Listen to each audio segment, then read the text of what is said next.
এই হলো SSP network, আর আপনারা দেখছেন ইনফোম্যাক্স, তথ্য সম্প্রসারণের নতুন দিগন্ত। নমস্কার, আপনারা দেখছেন ইনফোম্যাক্স, আর আমি আপনাদের সঙ্গে শুভেন্দু। শুরুতেই যে খবরে নজর রাখব, মালদার মালতীপুরের তৃণমূল বিধায়ক তথা দলের মালদা জেলার সভাপতি আব্দুল রহিম বক্সিকে চরম হুঁশিয়ারি দিলেন নন্দীগ্রামের বিজেপি বিধায়ক তথা বিরোধী দলনেতা শুভেন্দু অধিকারী। গতকালই বিজেপির বিরুদ্ধে সাংঘাতিক অভিযোগ তুলে সোচ্চার হয়েছিলেন এই তৃণমূল নেতা। বিজেপি সেনাকে ব্যবহার করে মুখ্যমন্ত্রীকে পদচ্যুত করতে চায়, এমনই অভিযোগ ছিল তার।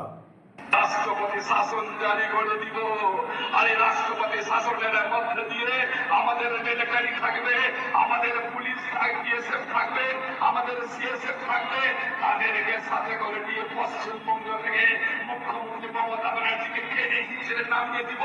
আর সেই বাঙালির গৌরবময়, সেই বাঙালির গৌরবময় নবান্নটাকে তখন তৈরি করে দিব, এখানে গুজরাট তৈরি করে দিব।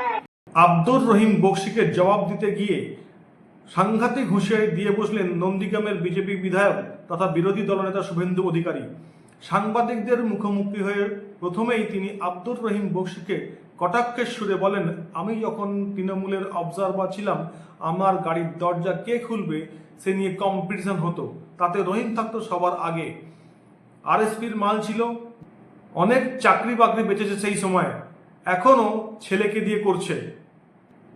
এরপরেই তাকে চরম বার্তা দিয়ে বিরোধী দলনেতা শুভেন্দু অধিকারীর হুঁশিয়ারি, ওকে আমি বলে দিলাম ও যে ভাষায় কথা বলছে বিজেপি আসার পর কয়েক ঘন্টার মধ্যেই জেলে যাবে। মালতীপুরে 80% মুসলিম ভোটার, আমি যোগ বিয়োগ জানি, সাগরদিঘির অঙ্কটাও আমার জানা ছিল। মালতীপুরে আমি যদি ওকে হারাতে না পারি, আমার নাম শুভেন্দু অধিকারী নয়। চলুন দেখে নিই বিরোধী দলনেতা ঠিক কি বলেছিলেন।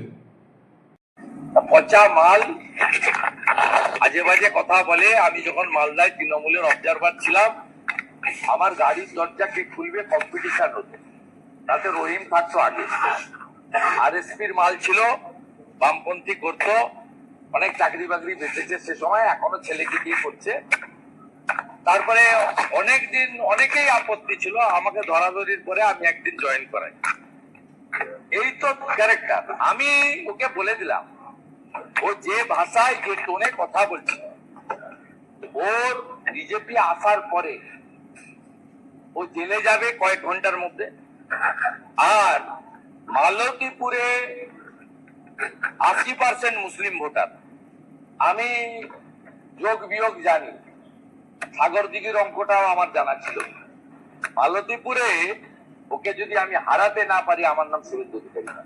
আপনি চোখ রাখবো পরের খবরে। পাকিস্তানি জঙ্গি সংগঠন জৈশ-ই মোহাম্মদ এই প্রথম স্বীকার করল যে ভারতীয় সেনাবাহিনীর অপারেশন সিন্দুরে তাদের সংগঠনের প্রধান মাসুদ আজহারের পরিবারের সদস্যরা নিহত হয়েছেন। খাইবার পাখতুনখোয়ার গাড়িব হাবিবুল্লাহর সেন্ট্রাল ঈদগাহ প্রাঙ্গণে অনুষ্ঠিত 38তম বার্ষিক মিশন মুস্তাফা সম্মেলনে মৌলানা মুস্তাফা মোহাম্মদ মাসুদ ইলিয়াস কাশ্মীরি একথা স্বীকার করে বলেন, মাসুদ আজহারের পরিবারের অধিকাংশ সদস্যই ভারতীয় অপারেশনের টুকরো টুকরো হয়ে গিয়েছে। কাশ্মীরের কথায়, পাকিস্তানের বাহওয়ালপুর ডেরায় ভারত যে আক্রমণ চালিয়েছে তাতে সংগঠনের প্রধানের পরিবারের প্রায় সকলেই নিহত হয়েছে। উল্লেখ্য, কাশ্মীরের এই ভিডিও বার্তায় দেখা গিয়েছে পাকিস্তানি সেনা আধিকারিকরা তাকে ঘিরে রয়েছেন। অপারেশন সিন্দুরের পর এতদিন ধরে যে ব্যাপারে মুখে কুলুপ এঁটেছিলেন জৈশ নেতারা, এই প্রথম তারা সংগঠনের বিরাট ক্ষতির কথা নিজেরাই মেনে নিল। কাশ্মীরি বলেছে, গত 7ই মে জৈশের সদর ঘাঁটি বহলালপুর জামিয়া মসজিদ সুবহানাল্লাহ যে হামলা হয়েছে তাতে মাসুদ আজহারের পরিবার সম্পূর্ণ নিকেশ হয়ে গিয়েছে। উল্লেখ্য, কাশ্মীরের পেহেলগাম জঙ্গি হামলায় ভারতীয় সেনা অপারেশন সিন্দুর অভিযানে চালায় পাক অধিকৃত কাশ্মীর ও কাশ্মীরের ভেতরে ঢুকে। বাহাবলপুর ছাড়াও আরও 8টি জায়গায় ভারতীয় বিমান বাহিনী জঙ্গিদের প্রায় সবকটি সদর দপ্তর মাটিতে মিশিয়ে দেয়। প্রথমে পাকিস্তান সরকার অস্বীকার করার চেষ্টা করলেও পরবর্তীকালে উপগ্রহ ছবির প্রমাণে ঢোক গিলতে হয় পাকিস্তান সেনা ও আইএসআইকে।